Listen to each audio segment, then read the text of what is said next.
Now let's talk a little about Turkey.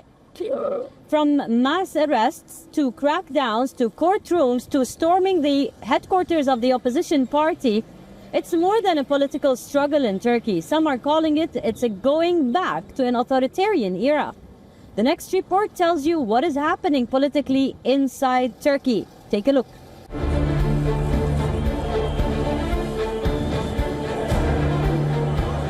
Dramatic scenes outside the headquarters of Turkey's main opposition party. Riot police firing tear gas, supporters building barricades, and opposition leaders calling it a political coup. If necessary, we will bring life to a standstill.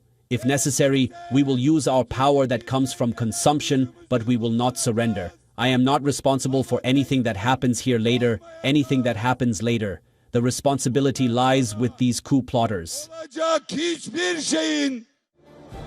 But for many in Turkey, this moment did not come out of nowhere. It is the latest chapter in a much larger story, one about what critics say is a slow erosion of democratic institutions in a country that once positioned itself as a model of electoral politics in the Muslim world. The current crisis began after a Turkish court overturned the 2023 election of CHP leader Özgür Özel, despite his party's major electoral success last year. Under Özel, the CHP managed to deal one of the biggest blows to President Recep Tayyip Erdoğan's AK party in decades. It won key municipal elections across the country in 2024. For the first time in years, the opposition looked organized, confident, and capable of challenging Erdoğan's dominance. Then came the crackdown. Istanbul Mayor Ekrem İmamoğlu, widely seen as Erdoğan's most serious rival, was arrested earlier in 2025 on corruption charges. Since then, CHP-linked mayors and local officials have faced investigations, detentions or suspensions. Now, with the courts intervening directly in the leadership of the opposition party itself, many fear the crisis has entered a new phase.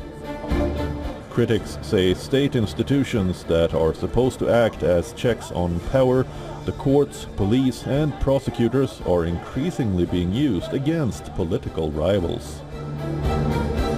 For Erdoğan, the stakes are also enormous. After more than 2 decades in power, he is facing growing economic frustration, high inflation and a more united opposition than at any point in recent years. The constitution currently limits presidents to 2 terms, but an early election could create a path for Erdoğan to extend his rule. That is why many analysts believe the battle inside the CHP is about more than just party politics. It is about who controls Turkey's political future and whether the country's democratic system can still function as an effective check on power.